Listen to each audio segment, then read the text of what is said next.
ഇന്ന് ലോകത്ത് യുദ്ധം എത്രയും പെട്ടെന്ന് അവസാനിപ്പിക്കണമെന്ന് ആഗ്രഹിക്കുന്നവരാണ് ഭൂരിപക്ഷവും.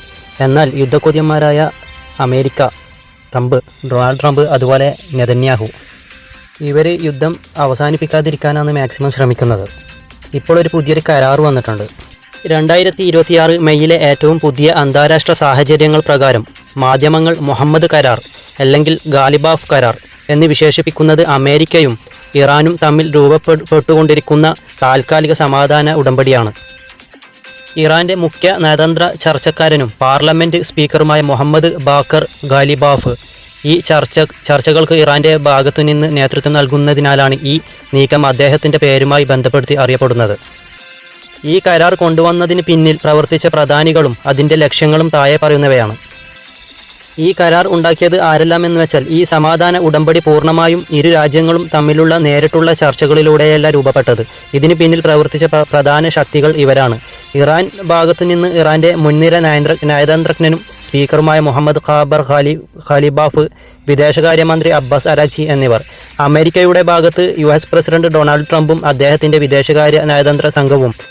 ഇതിൽ പ്രധാനമായി പങ്കുവഹിച്ചവർ ഇരു രാജ്യങ്ങളും തമ്മിൽ കടുത്ത യുദ്ധ പകയിലായിരുന്നതിനാൽ പാകിസ്ഥാൻ, പ്രത്യേകിച്ച് പാക് സേനാ മേധാവി അസീം മുനീർ, ഖത്തർ എന്നീ രാജ്യങ്ങളാണ് മധ്യസ്ഥ വഹിച്ചത്. ഈ ചർച്ചകൾ വിജയകരമാക്കാൻ മുന്നിൽ നിന്നത് ഇപ്പോൾ മെയ് 2026 ഇതിൻ്റെ അന്തിമ ചർച്ച ഖത്തറിലെ ദോഹയിൽ നടന്നുവരികയാണ്.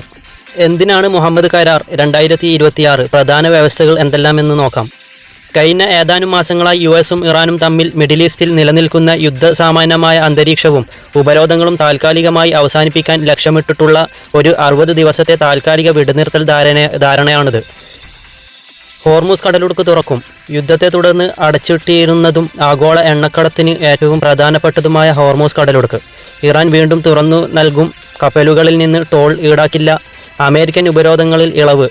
ഇതിന് പകരമായി അമേരിക്ക ഇറാൻ്റെ തുറമുഖങ്ങൾക്ക് മേൽ ഏർപ്പെടുത്തിയ ഉപരോധങ്ങൾ നീക്കുകയും ഇറാന് അന്താരാഷ്ട്ര വിപണിയിൽ എണ്ണ വിൽക്കാൻ അനുവാദം നൽകുകയും ചെയ്യും. ഇറാൻ തങ്ങളുടെ യുറേനിയം സമ്പുഷ്ടീകരണം പദ്ധതികൾ താൽക്കാലികമായി നിർത്തിവെക്കാനും ആണവായുധങ്ങൾ നിർമ്മിക്കില്ലെന്ന് ഉറപ്പ് നൽകാനും ഈ 60 ദിവസത്തെ കാലാവധിക്കുള്ളിൽ ചർച്ചകൾ നടത്തും. മരവിപ്പിച്ച ഫണ്ട് വിട്ടുകൊടുക്കൽ.